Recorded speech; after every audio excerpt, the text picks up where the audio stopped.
That morning, I stood in my own living room staring at the torn pieces of first-class tickets to Paris scattered across the floor. The trip my daughter-in-law had called a little piece of heaven for my wife had begun with a phone call at dawn. "Kenneth, are you home? They're moving your things out?" I used to think the cruelest part was being replaced on the anniversary trip, the one meant to celebrate my wife's recovery after her illness. I was wrong. What was really being replaced was my ownership of this very house.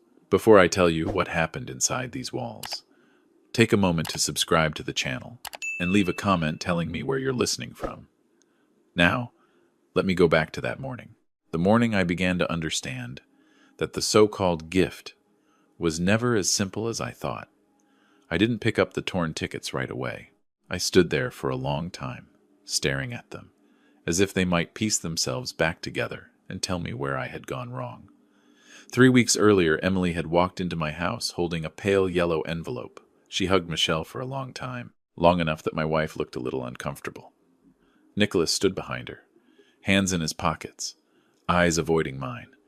Emily said it was a gift, a celebration. Michelle had just come through a serious illness. 10 days in France and Italy, first-class flights, 5-star hotels, private tours, all inclusive. "She said it like she was handing us a slice of heaven," Michelle cried. "Not because of Paris or Florence. She just whispered that it had been many years since she'd seen blue water stretching to the horizon." I remember that clearly, and I remember thanking my daughter-in-law. For the first time, thinking maybe I had misjudged her. I've never been a man who trusts easily. 40 years as an engineer, I trusted blueprints and numbers more than promises.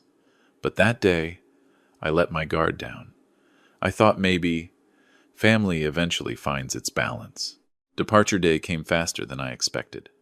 I woke at 4 in the morning, made coffee, checked Michelle's passport, her medication, her follow-up appointment after we got back. I wasn't going on that trip. Emily had booked a room for 2 women who needed rest. I told myself I could accept that. Michelle needed peace. I still had small things to handle at home. But when I carried the suitcase to the door, Nicholas showed up alone. I knew something was wrong the second I saw his face. No Emily, no airport car, just my son standing on the porch before sunrise. He said there had been a small change. Emily had decided to bring her own mother instead of me. Her mother was depressed, needed fresh air. "Mom understands." "Right," Nicholas said, like he was asking permission from a stranger. Michelle stood behind me. I could feel her confusion without turning around. She didn't ask many questions. She just nodded. I could have objected. I could have asked to see the reservation, but I saw how tired Michelle still was. Months in and out of the hospital. It takes something from you. I didn't want to start an argument on the morning she was supposed to leave, so I told Nicholas. As long as Michelle was cared for, that was enough. He said of course too quickly. The car pulled away just as the sun began to rise. I stood on the porch, holding a cup of cold coffee. I told myself I was overthinking. A trip is still a trip. Family shouldn't measure every little detail. The first 2 days, Michelle sent a few messages. A photo of her in a square in Paris. A small pastry on a table. She wrote that everything was fine. Just that. Not as many words as I expected. On the second night, I called her. The call was short, a little broken up. Emily said they were taking a high-speed train to Italy. I heard noise in the background. Suitcases rolling. Someone sighing. Michelle told me not to worry. I hung up and sat in the living room for a long time. That's when I began replaying the small details I had ignored.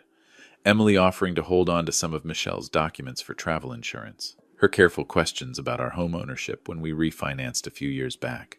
Nicholas talking lately about long-term financial solutions. I didn't like the feeling of pieces moving without my permission. On the 3rd morning, Margaret called. Her voice wasn't her usual curious neighbor tone. It was steady, clear. "Kenneth, are you home? There's a moving truck in front of your house. They're carrying things out of your garage." I looked around the quiet living room. Nothing seemed disturbed. I told her she might have the wrong house. She was silent for a few seconds. Then she said, "I don't. Emily is here." I didn't answer right away. I set the phone down, walked out the back door, took the narrow side path that leads to the secondary road. From there, I could see the front of my house without being noticed. A white truck was parked along the curb. The garage door was open. 2 men were carrying boxes out, and Emily stood there, holding a clipboard, speaking to someone on the phone. That was when I understood why the tickets were torn on my floor that morning. I hadn't ripped them because I was left off the trip. I ripped them because I finally saw what I didn't want to believe. The vacation was never a gift. It was an empty space. And that space was wide enough for someone else to step into my house without me being there. I didn't step out right away. I stayed behind the low hedges along the side path, watching my own house like it belonged to someone else. The garage door was wide open, boxes neatly labeled. I saw the wooden chair Michelle sits in every afternoon, wrapped in plastic. Emily was on the phone, calm, composed, not the face of someone doing anything wrong. I went back to my car, sat there a few minutes. If I stormed in, it would turn into an argument. I needed to understand before I said a word. I called Margaret again. She told me a man in a shirt with a real estate company logo had been walking around the yard since early morning, taking photos, measuring, writing notes. I heard Emily say something about the listing goes live this week, Margaret whispered.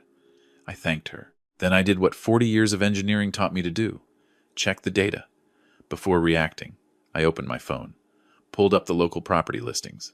It took less than 2 minutes. My house was already for sale. New photos, new description. Owners ready to relocate. Rare investment opportunity. Motivated sale. The asking price was at least 10% below market value. My name wasn't listed as the contact. Emily's was. I don't remember signing anything that allowed that. I walked through the front door like I always do. The 2 movers stopped when they saw me. Emily turned around. Surprise flickered across her face for half a second, then disappeared. "Dad, you're home early?" she asked. I told her I had never left. She gave a soft laugh. Said she was just preparing ahead for the future. That Michelle and I had talked before about downsizing. That the market timing was good. I asked who signed the listing agreement. Emily said Michelle had signed a temporary power of attorney, allowing her to handle a few matters during the trip. Power of attorney. I asked to see a copy. She hesitated. Just for a moment, then she opened her folder and handed me the papers. I recognized Michelle's signature at the bottom, slightly shaky, but hers. The title at the top did not say travel insurance. It said durable power of attorney. The scope included authority over assets, authority to sign sales contracts, authority to represent in real estate transactions. Signed 1 week before the trip. I looked at Emily. She said Michelle agreed because she was still weak after her illness, that her daughter-in-law was simply helping. Nicholas had appeared by then. He said it was temporary, a way to reduce stress. I asked whether Michelle had independent legal advice before signing. No one answered directly. I folded the papers. I didn't raise my voice. I simply said everything stops, immediately, until I speak to Michelle myself. Emily said canceling the listing would damage credibility. I told her credibility wasn't the most urgent concern right now. They left soon after. The garage was a mess. The air felt heavy. I went into my study and pulled out the deed. The property is jointly owned. Michelle and I together. Any legal sale requires proper consent. That power of attorney might allow Emily to represent Michelle, but it does not replace my signature, unless they intended to pressure me into signing the rest. I called Michelle. This time there was no travel noise, just silence for a few long seconds before she answered. I asked if she remembered signing anything before the trip. She said Emily brought a stack of papers, explained they were insurance forms and tour confirmations. Michelle signed because she trusted her. She didn't read carefully. She said she was tired that day. I asked if she received a copy. She said no. I could hear the confusion in her voice, and I knew she had no idea the house was listed for sale. I didn't tell her everything over the phone. I just told her to keep all personal documents with her. Passport, bank cards, everything. Sign nothing else. Hand nothing to anyone. She was quiet for a moment. Then she asked if something was wrong. I told her I was just checking a few small details. After the call, I sat alone in the living room. This house is not just an asset. It's where Michelle planted flowers for 20 years. It's where Nicholas grew up. And now, it was described as an investment opportunity. I refreshed the listing page. The view count was climbing. I started thinking about motive. Emily works in real estate. Recently, I'd heard Nicholas mention a business venture that wasn't going well. Loans, commitments. I began to see the connection. Quick sale, lower price, early cash. Move us into a cheaper long-term care facility, like they'd hinted before. Less burden for you, Dad, Nicholas had said. Not to protect us, but to unlock equity. I called an old friend, a real estate attorney. I didn't tell a long story. I just asked, if someone signs a power of attorney while still recovering from illness, without independent counsel, and under misunderstanding, can that document be challenged? He said there are many factors. But if there's evidence of misrepresentation or abuse of trust, invalidating it is not impossible. I looked out the window. Charleston was as humid as ever. Neighbors going about their day. Everything appearing normal. Only the foundation of my family was being hollowed out from inside. And I knew, if I didn't act carefully and at the right time, this house would change hands before Michelle ever had the chance to stand in her garden one more time. I didn't sleep that night, not out of fear, but because I understood that one reckless move could push everything out of control. I spent my whole life fixing systems that were designed wrong, and when a structure starts to crack, you don't smash it down. You find the load-bearing point. The next morning, I met with my attorney friend. He read the copy of the power of attorney I had photographed. He didn't rush to conclusions. He asked simple questions. Was Michelle fully informed? Was there an independent witness? Any written communication? Recordings? Anything showing the true purpose? I thought of Margaret. I drove back to the neighborhood and stopped by her house. Margaret isn't the type to interfere out of curiosity, but she's had a security camera facing the street for years. I asked if she had footage from the day Emily brought papers for Michelle to sign. Margaret looked at me for a few seconds, then nodded. The camera couldn't capture the words on the documents, but it captured something else. In the video, Emily handed Michelle the folder at the patio table. Michelle wore her reading glasses. Emily pointed to a few spots, flipped pages quickly. The entire process lasted less than 3 minutes. 3 minutes for a document granting authority over a lifetime of assets. Margaret also said she overheard Emily say, "It's just travel insurance." I asked her to save the footage. When I left her house, one thing was clear. Emily had chosen her timing carefully. Michelle had just recovered. She was still weak.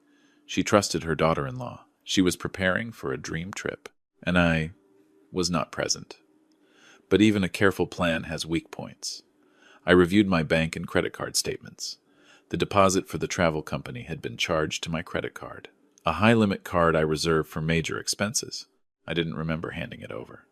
But I remembered something else. A few weeks earlier, Emily said she needed the number to confirm an upgraded room. I read the card number to her over the phone. The payment wasn't fully processed yet. Part of the Florence hotel charge would go through at check-in. I didn't cancel the trip. I didn't call Emily to accuse her either. If I did, they would adjust their plan immediately. Speed up the sale. Pressure me to sign. I needed timing. I called the credit card company and reported that my card had been used for transactions I did not personally authorize in full. I didn't demand an immediate cancellation. I asked them to flag the account, prepare to freeze it upon my confirmation. Then my attorney and I drafted a formal revocation of the power of attorney. Grounds included misrepresentation and conflict of interest. The document would take effect once legally delivered. We sent a copy to the brokerage office, listing the house, requesting an immediate suspension of the sale, pending verification of the remaining co-owner's consent. That co-owner is me. I didn't shout. I didn't make a scene in the neighborhood. I simply placed each brick back where it belonged. That evening, Michelle texted. They had arrived in Florence. She said the hotel was beautiful, but between her short lines, I could read the fatigue. I asked if she was keeping her phone with her. She said yes. I told her if anything made her uncomfortable, call me. Anytime. Even in the middle of the night. I didn't tell her I was preparing to freeze every financial channel connected to that trip. The next morning I received an email from the brokerage. The listing had been temporarily removed due to internal legal concerns. Less than an hour later, Nicholas called. His voice wasn't gentle anymore. He asked why the listing was pulled, said I was ruining a good opportunity for the whole family. I asked him if he truly understood what that power of attorney granted. He was silent for a few seconds. Then he said it was just paperwork. I didn't argue. I simply said any paperwork involving this house requires my consent, and at this moment, I do not consent. The call ended in a heavy silence. I looked at the clock. According to their itinerary that afternoon, they would check in at the hotel in Florence. The remaining balance would automatically charge to my card. I called the bank. I confirmed the freeze on the credit card, reported the earlier transaction as insufficiently authorized, provided copies of the revocation and notice of the suspended listing. The bank representative told me all pending charges would be declined. I set the phone down, slowly, not out of revenge, but to stop a flawed structure from continuing to rise on my foundation. I knew when they reached the reception desk in Florence. The first thing to be declined would not only be the card, it would be the assumption that they could use my life's work, as if I no longer existed. I didn't have to wait long. Around 3 in the afternoon Charleston time, my phone vibrated. Nicholas's name lit up the screen. I looked at it for a few seconds before answering. His voice had lost its usual calm. The card had been declined. The hotel said the reservation wasn't fully paid. They asked for another method. Emily tried twice. Both attempts were rejected. I could hear noise behind him. Fast voices. Suitcases rolling across stone floors. Someone breathing hard. Nicholas asked me what I had done. I told him I was protecting my assets from unclear transactions. He said I had put them in an embarrassing position. I'm not concerned about embarrassment. I'm concerned that my house was listed for sale while I was still living in it. He went quiet for a few seconds. Then he said it was only a long-term plan, that they intended to move us into a more suitable retirement community, somewhere with full medical services. I asked who gave them permission to decide when that would happen. There was no clear answer. The call ended abruptly. 10 minutes later, Emily called. Her tone was different now. No more carefully measured softness. She said I was ruining a trip I had agreed to. She mentioned Michelle's health, said this stress could affect her. I told her Michelle had no idea the house was listed. There was silence on the line. I added that the power of attorney had been legally revoked. The brokerage had been notified. Any transaction involving my property would be examined closely. Emily asked what proof I had of misrepresentation. I told her there was video of the signing process and of the incomplete explanation. This time she didn't deny it immediately. Instead, she suggested we sit down and talk when everyone gets back. I said we didn't need to wait. I asked to speak to Michelle directly. After a moment, my wife's voice came on. Small, slightly trembling. She asked what was happening. I didn't circle around it. I told her our house had been listed under Emily's name, based on the power of attorney she signed before the trip. On the other end, I heard a faint, uneven breath. Michelle said she had no idea. She believed it was only travel insurance and permission to handle small matters in case of emergency. I told her everything had been paused, and I wanted her to leave that group immediately. Emily cut in saying I was complicating things unnecessarily. I told them I had contacted an old colleague in Italy. We worked together on an engineering project years ago. He now lives near Florence. He was ready to help Michelle move to another hotel. Safe. Independent. I could hear the shift in the air.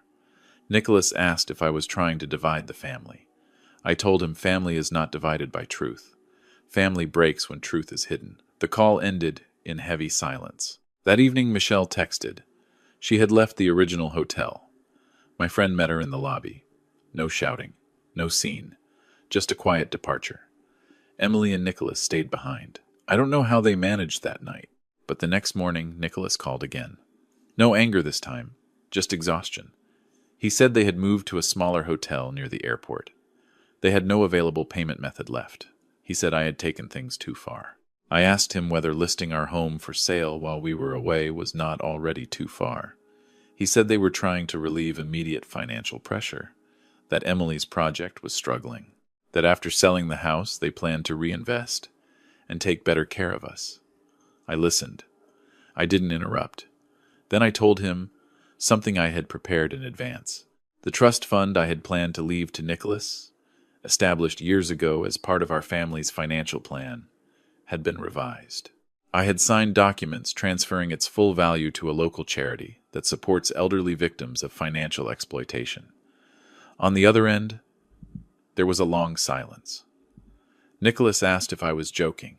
I told him I do not joke about decisions that involve trust. I didn't say my son no longer existed to me. I simply said the man I once trusted to inherit what I built had chosen a different path, and I cannot rest my future on that choice.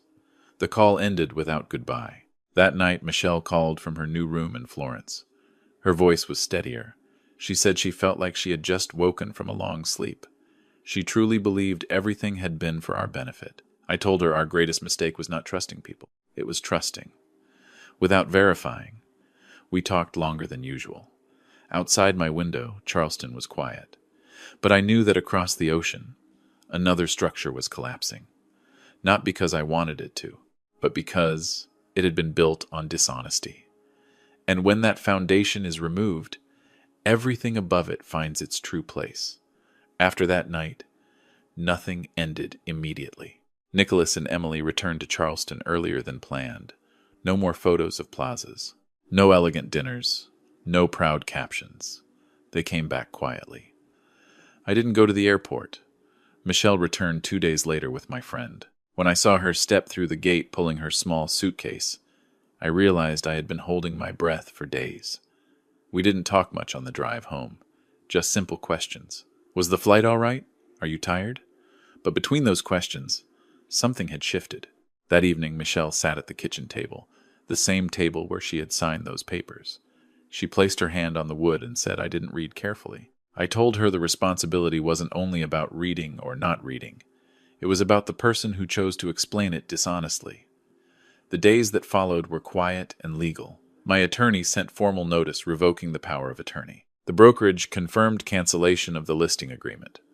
A financial review ensured no transactions were left pending. Emily did not come to the house again. Nicholas called once. He suggested we sit down and talk like a family. I agreed to meet. Not to argue, just to listen. We met at a small cafe downtown.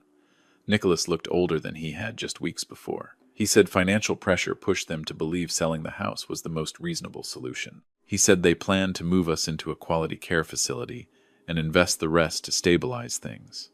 I asked why they didn't speak to us directly. He had no answer. I told my son what hurt wasn't the money. It was being removed from decisions about my own life. I didn't raise my voice. I didn't declare any dramatic break. I simply said from now on boundaries would be clear. No more signing on our behalf. No more decisions made for us. Nicholas nodded. But some distances cannot be shortened by promises.